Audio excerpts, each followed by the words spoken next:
할렐루야! 우리 하나님께 감사와 찬양과 경배를 올려드립니다.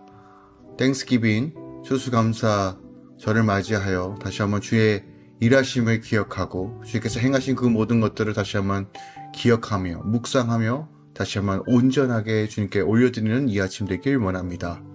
성삼위 하나님께서 우리와 함께 하십니다. 10월 9일 월요일 아침 예배 성삼위 하나님께 올려드립니다. 오늘 하나님의 말씀은 민수기 18장 1절부터 7절까지입니다. 민수기 18장 1절부터 7절까지입니다. 여호와께서 아론에게 이르시되 너와 내 아들들과 내 조상의 가문은 성소에 대한 죄를 함께 담당할 것이요 너와 내 아들들은 너희의 제사장 직분에 대한 죄를 함께 담당할 것이니라. 너는 내 형제 레위 지파 곧 내 조상의 지파를 데려다가 너와 함께 있게 하여 너와 내 아들들이 증거의 장막 앞에 있을 때 그들이 너를 돕게 하라. 레위인은 내 직무와 장막의 모든 직무를 지키려니와 성소의 기구와 제단에는 가까이 하지 못하리니 두렵건대 그들과 너희가 죽을까 하노라. 레위인은 너와 합동하여 장막의 모든 일과 회막의 직무를 다할 것이요 다른 사람은 너에게 가까이 하지 못할 것이니라. 이와 같이 너희는 성소의 직무와 제단의 직무를 다하라. 그리하면 여호와의 진노가 다시는 이스라엘 자손에게 미치지 아니하리라. 보라, 내가 이스라엘 자손 중에서 너의 형제 레위인을 택하여 내게 돌리고 너에게 선물로 주어 회막의 일을 하게 하였나니 너와 내 아들들은 제단과 휘장 안의 모든 일에 대하여 제사장의 직분을 지켜 섬기라. 내가 제사장의 직분을 너에게 선물로 주었은즉 거기 가까이 하는 외인은 죽임을 당할지니라. 아멘.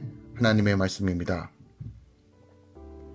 하나님의 아론과 그의 아들들에게 제사장의 직분을 주시고 레위인에게는 그대가 합동하여 장막의 모든 일과 회막을 관리하는 직무를 주십니다.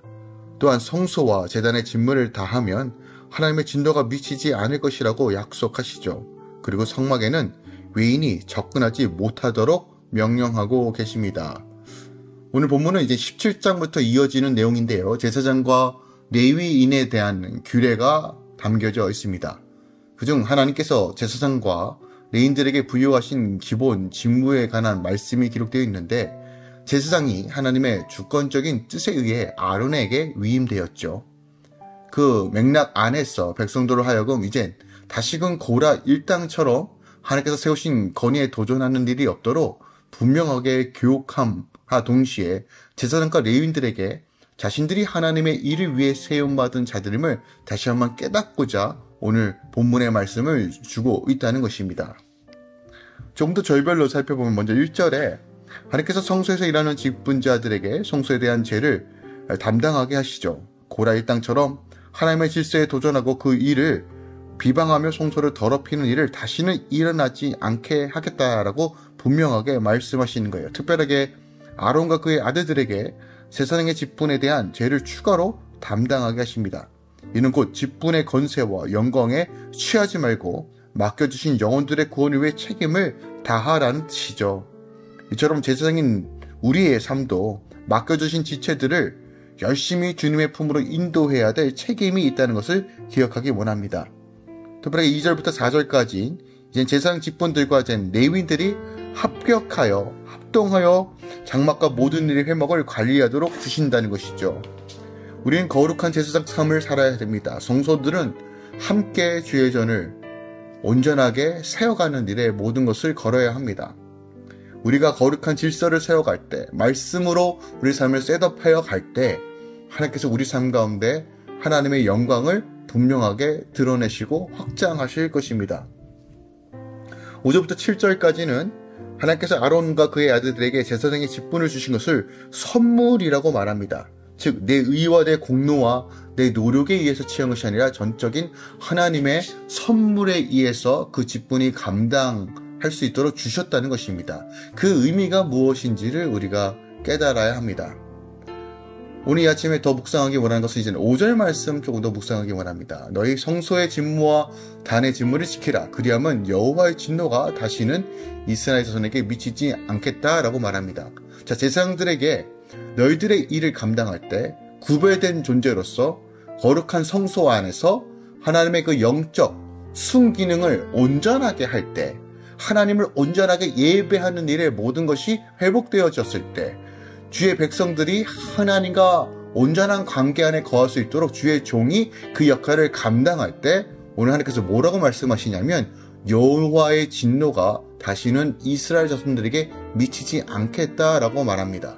자, 이것은 무엇을 의미하느냐? 바로 그리스도인의 삶을 의미합니다. 즉 하나님 나라 백성으로 살아갈 것을 우리에게 요청하고 있다는 것이에요. 그러니까 내가 내 삶에서 하나님의 그 은혜로 살아가는 삶, 우리 주 예수께 깊이 뿌리를 내려 믿음으로 걸어가는 삶을 살 때, 또 우리의 부르심인 빛과 소금의 역할을 감당하며 나아갈 때 하나님께서 말씀하시는 거예요.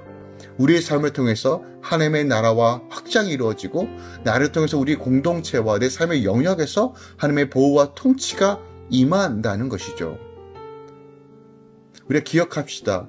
나의 삶을 통해서 내 가정이, 우리의 공동체가, 또한 이 땅이 하나님의 나라로 새롭게 된다는 것이에요.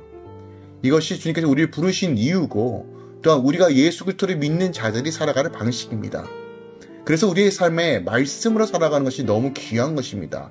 이것이 세상과 구별되는 기준이기 때문입니다.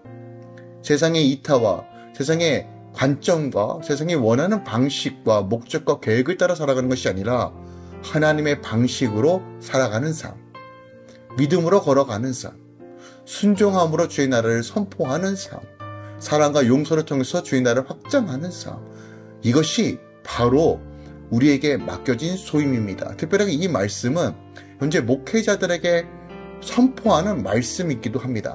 당시 이스라엘 백성들이 어려움에 처했던 이유, 우상 숭배에 빠졌던 이유는 레위인들이, 제사장들이 제 역할을 감당하지 못했기 때문입니다. 주의 종들이 깨어 기도하며 말씀 가운데 거해야 됩니다. 오늘날 교회 대부분의 문제는 주의 종들의 문제인 것을 우리가 인지해야 됩니다. 그러므로 우리가 교회를 위해 중보하고 주의 종들을 위해 기도해 주시길 부탁드립니다. 하나님 말씀 가운데 온전히 서고 그들이 영적인 순기능, 즉 성도들이 주의 전에서 함께 예배함으로 영적 삶이 온전히 회복되어지고 그 충만함이 회복되어져서 세상 가운데 하나님의 나라를 확장할 수 있는 군사로서 세워가기 위해 주의 종들이 깨어나야 합니다. 그러므로 주의 종들을 위해, 또한 지역교회를 위해서 기도해 주시길 부탁드립니다. 7절 묵상하기 원합니다. 7절이 이렇게 기록하고 있습니다. 내가 제사장대 직분을 너희에게 선물로 주었다라고 말합니다. 자, 아론 가문의 제사장 직분은 전적으로 하나님께서 은혜로 주신 선물이라고 말해요. 그러니까 공로가 아니에요. 금송아지 숭배 사건, 출애굽기 22장이나 모세의 비방 사건이 고라 사건에 보듯이 아론은 그에게 제사장 직분을 맡을 만한 자격이 있어서 제사장이 된 것이 아니에요. 그의 직분은 그의 행위에 대한 보상이 아니라 하나님의 주권적인 은혜로 주어졌다는 사실을 다시 한번 명확하게 합니다. 자, 이것을 무엇을 의미하냐?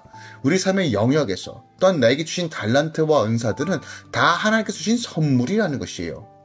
하나님께서 그 은사대로, 그 달란트대로 하나님의 나라를 위해 쓰길 원하십니다. 근데 이 달란트와 이 목적이 내 의와 내 목적으로 두는 순간 우리는 하나님께서 주신 그 목적을 상실하는 것입니다. 바울은 은사에 관해서 이렇게 말합니다. 모든 일은 같은 한 성령이 행하사 그 뜻대로 각 사람에게 나누어 주신다는 것이에요. 그러므로 우리가 서로의 은사에 대해서 비교할 필요가 없습니다. 각 분량대로 주시기 때문입니다. 그리고 그 주체는 성령 하나님이십니다. 그러므로 내 안에 주셨던 그 은혜와 그 은사가 무엇인지를 분명히 깨닫고 하나님의 나라를 위해 최우선으로 살아가는 삶이 너무 핵심입니다. 가는 자를 베풀고 하나님의 나라를 흘려보내며 재정을 흘려보내며 내 헌신과 사랑을 통해서 하나님의 나라를 선포하는 삶, 용서와 사랑을 통해서 사람을 귀히 여기고 세워주는 삶, 이것이 바로 교회의 모습이고 교회의 방향성입니다. 교회가 세상과 방식으로 살아간다면 더 이상 교회의 기능은 감당할 수 없습니다. 하나님의 나라의 방식으로 하나님의 나라를 흘려보낼 때만이 교회가 교회다워지는 것이고, 또한 이것을 은사와 기름 부으신 대로 사용하고 선포하는 삶입니다.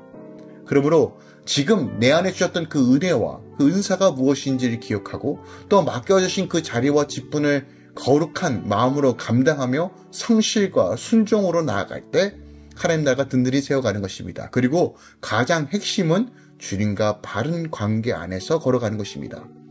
오늘도 이 아침에 주님과 더 친밀한 관계 가운데 주님을 더 깊이 알고 주님께서 보여주시고 말씀하시고 깨닫게 하시고 부어주시는 그 은혜를 충만하게 채워서 오늘도 세상 가운데 하나님 나라 세워가시길 예수 그리스도로 축원드립니다. 기도하겠습니다. 사랑하는 주님 감사드립니다. 우리의 아버지 되심에 감사하고 우리가 온전한 믿음으로 걸어갈 수 있도록 인도하심에 감사합니다.